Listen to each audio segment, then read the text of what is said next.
Hey there guys, my name's Wilbur and today I'm going to be talking about three things that I consider to be some of the most valuable pieces of advice for people in the early game. I've been playing Stardew Valley a lot over on my stream at twitch.tv/ftwilbur. I've had a lot of questions regarding the progress of my farm. I'm in year 7. I've got quite an established farm and I've had a lot of questions around people struggling in the early game, and I know there are guides out there and things like that, but I just like to give my sort of 3 tips that I consider to be the most valuable information that I can share to new players as to how you can really sort of level up your early game and make things a bit easier for yourself. So let's just get into it, shall we? So the first thing I'm going to talk about is choosing the right professions. Now, I'm not talking about the best professions for endgame. That is an entirely different set, and I can, maybe I'll make a video about that. But for the moment, we're just talking about the early game, and I think they are quite polarizing in a lot of instances. So yeah, I'll just jump over to the wiki and I'll be able to show you there what I'm talking about, and we'll go through each skill and I'll talk to it over there. Now here we are on the Stardew Valley wiki. I'm going to leave a link to this below in the description, so feel free to check out the page if you want. There is an abundance of fantastic information on this wiki. I will say though, just be careful when you're diving into the wiki. I would say that there is a level of me that doesn't really like new players going on this too much, because you're going to ruin a lot of stuff for yourself. It's a fantastic game. You want to really experience it from the perspective of not really knowing what's going on. In my opinion, I think that's probably one of the best and purest ways to experience the game, because it is a beautifully crafted game. I personally found that the more I knew from watching, other streamers or like doing a bit of research, it kind of takes a little bit of that magic away. So yeah, just keep that in mind. But without further ado, let's go through each profession and I'll tell you which are the perks that I recommend. So for farming, and this is kind of going to be a big one like early on, and is definitely something that you might want to change later. But for the early game, I'm going to suggest going tiller. Okay, you're going to want this. Crops are worth 10% more. Crops are going to be the backbone of the currency that you earn early game anyway. So yeah, that's a no-brainer. Animal products worth 20% more. I'm going to go with tiller, and you'll see why in point 2. So yeah, tiller for level 5, and artisan. I'm going to go with artisan here. I'm going to say, as long as you have, you're creating some form of animal product, as in artisan goods, so wine, cheese, oil, milk, not milk, wine, cheese, oil, etc. Mayonnaise, same deal. As long as you're producing something in that area, I would recommend artisan. You might want to go agriculturalist if you've got absolutely nothing going on as far as artisan goods go, or artisan, sorry. But yeah, I would recommend artisan over agriculturalist, as long as you're making some form of animal product or artisan good. Okay, so mining is another really polarizing one as far as end game and early game goes. So here we're going to definitely go with miner.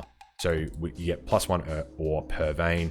That's huge. Geologist, we're not really going to use gems early game. That's not really something that we're really after. It's just not really worth it. And then this is the one that you really want to take into account, and that is prospector. So we're going to be going prospector for sure here, and I will tell you why. We're not going to be selling metal bars early game. We're going to be using them to create things, to craft. So we're not going to be selling them. I wouldn't advise against that. As far as a money-making strategy, you're going to need them, and you don't actually get the opportunity to buy. It's not going to be monetarily worth it to buy resources like coal and ores and stuff early on. So yeah, just forget about blacksmith altogether. Definitely go prospector. Chance to find coal doubled. You're going to be needing heaps of coal for crafting, for smelting in particular. You're going to use thousands of pieces of coal over the course of your Stardew Valley journey to smelt bars, and having that extra coal early game is going to be huge. Again, it's going to be too early. You're not going to have enough money to purchase it from Clint. So yeah, you're definitely going to want to go with prospector here. Okay, moving on to foraging now. This one's really easy for me. I am not going to go with gatherer at all. It's going to be forester every early game for me, for sure. Gain 25% more wood when chopping. Again, You're gonna need this for buildings. You're gonna need it for crafting. It's just so handy to have early game. I don't really need to speak to that too much more. Just a big leg up, like 25% more.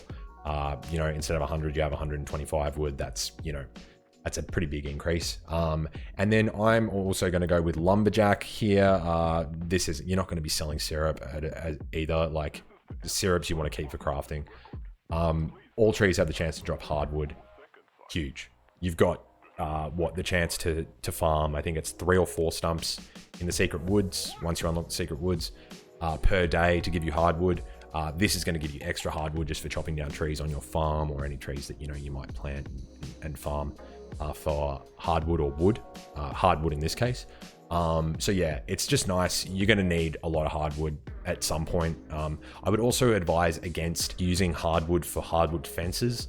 That, even if that's an aesthetic thing you want to do, you know, for your farm, do it later. Just use regular, like, you know, stone retaining walls or wooden fences to begin with, because that's definitely a down the line thing, that you can go back and replace all of your fences with hardwood after you've used the hardwood to craft the important items that are actually going to advance you a fair bit in the game. So yeah, just avoid using any like important resource like that on cosmetics too early in the game, unless you have an absolute abundance of it.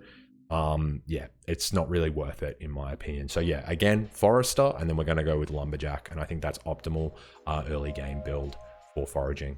Fishing is nice and easy as well, because in my eyes, there's really 2 good perks in here, and it's Fisher worth 25% more, and Angler at level 10, which is fish are worth 50% more. Now, Angler doesn't stack with Fisher, meaning you don't actually get a 75% increase in price. It just goes, Fisher allows you to have Angler. But 50% more is huge. Fish are already a fantastic source of money early game anyway, and I'll go into that a bit in point 3. But yeah, that is sort of the basis of the fishing profession. Like, I would not go with pirate. It's going to be bloody useless. You've got mariner, crab pots. Just stay away from these. These are really not helpful. Trapper, again, crab pots really aren't very good. I would say you're definitely better off going with Fisher and Angler for fishing. Okay, now to combat. So I have always chosen Fighter and Brute on any new character or anything like that. I would recommend going this way if you are feeling like you'd like a bit of extra firepower. If you're dying a lot, I would recommend going Fighter and then Defender. I would say particularly for new players, you want to probably stay away from Scout, because again, as well, not even just new players, I just don't really think this value is very good.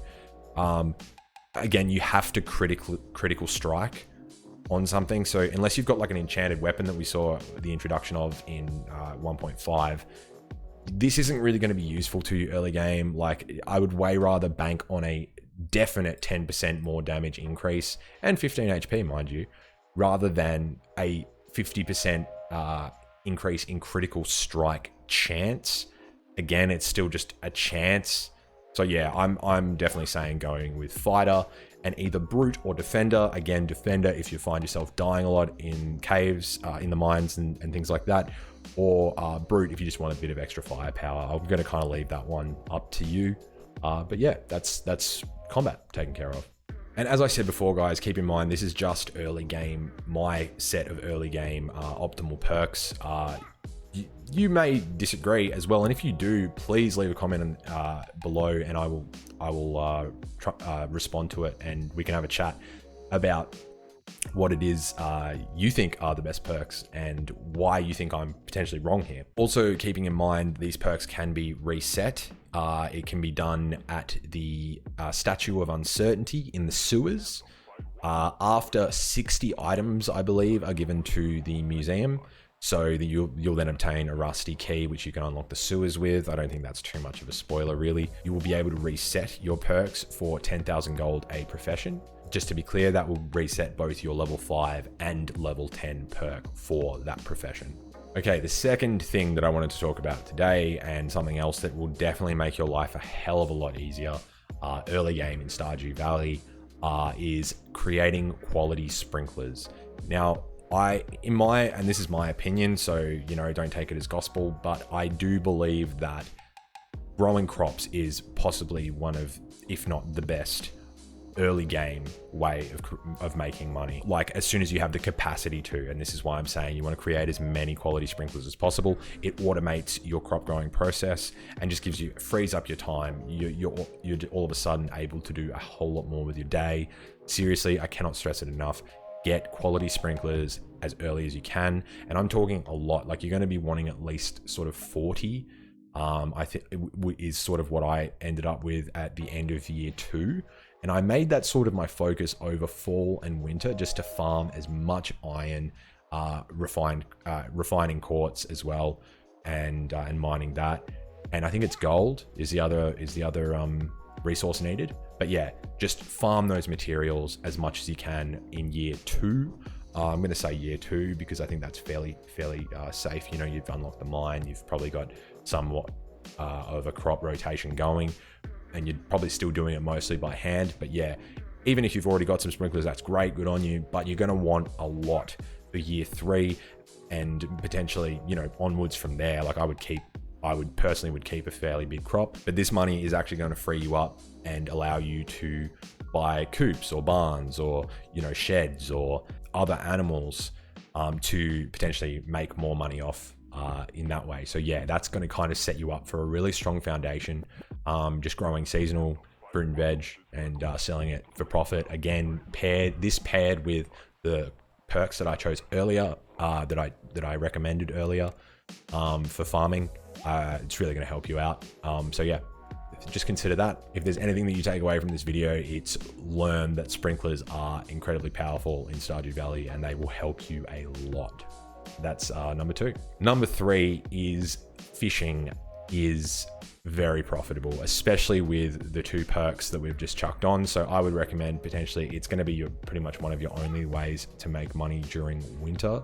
I would recommend just building it in as part of your day, especially if you're new to Stardew Valley. I know it can get a bit tedious sometimes, but I actually find fishing quite fun in Stardew, and it's quite cool to try and catch legendary fish and stuff later on in the game. They still challenge me to this day. So yeah, I would recommend just building a bit of fishing into your day every day. Try and catch maybe 3 or 4 fish on a regular day, particularly early game. That's going to really help your cash stack, especially with the 50% more profit from selling those fish through Angler. And as I said, winter is a great time to do this. Just focus on, particularly like, for instance, year 2, farm iron, gold, quartz.